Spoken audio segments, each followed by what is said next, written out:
Hello students, next हम discuss करेंगे example number 5। क्या कह रहा है? Which term of the GP up to n term is this. Okay, तो जीपी जो गिवन है पहले उसे नोट करो भाई। क्या दे रखा है? 2832 कॉमा। ओके, तो यहाँ ए का वैल्यू कितना है? एक सेकंड एक सेकंड एक सेकंड एक सेकंड। हाँ, यहाँ ए का वैल्यू कितना है? 2 एंड आर का वैल्यू कितना है? 8/2। 4 8, ठीक है। अब यहाँ पे which term of the APs up to n term तक ये वैल्यू है और ये कितना होगा? तो फॉर्मूला होता है A N equals to A R N minus one. A N की वैल्यू पहले से गिवन है 131072। ए का वैल्यू 2 गिवन है, आर का वैल्यू 4, एन माइनस वन। 2 से ही कट जाएगा।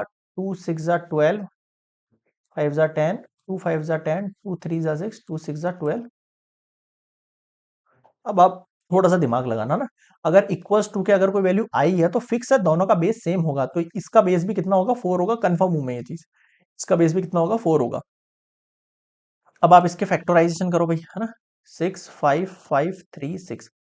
4 वन जा 4, 4 6 जा 24, 1 5 4 3 जा 12, 3 3 4 32, 4 4 जा 16, 4 4 जा 16, 0 6, फिर 4 से 4 1 जा 0, 4 2 जा। अबे क्या हो गया इस पेन को? एक मिनट, स्टॉप हो गया ये फोन अपना, पेन अपना।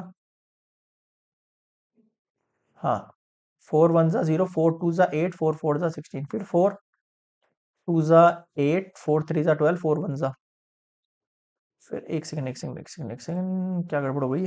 4 2 जा 8, 2 2 आएगा यहाँ पे, 4 5 जा 20 आएगा ये ना। 4 6 जा 24, फिर 4 6 जा 24, 4 4 जा 16, फिर 4 1 जा 4, 4 6 जा 24, फिर 4 4 जा 16, फिर 4 1 जा। कितनी हो गई वैल्यू देखना? 4 4। तो इसकी जगह मैं 4 की पावर 8 लिख सकता हूँ और ये 4 की power n minus one. Same base है तो पावर इक्वल हो जाएगी, तो 8 equals to n minus one, one उधर जाएगा, तो 9 इक्वल्स टू n। इसका मतलब नाइन्थ टर्म इज 131072। बताओ क्या समझ में नहीं आया? क्लियर है यहाँ पे? This is complete example number 5।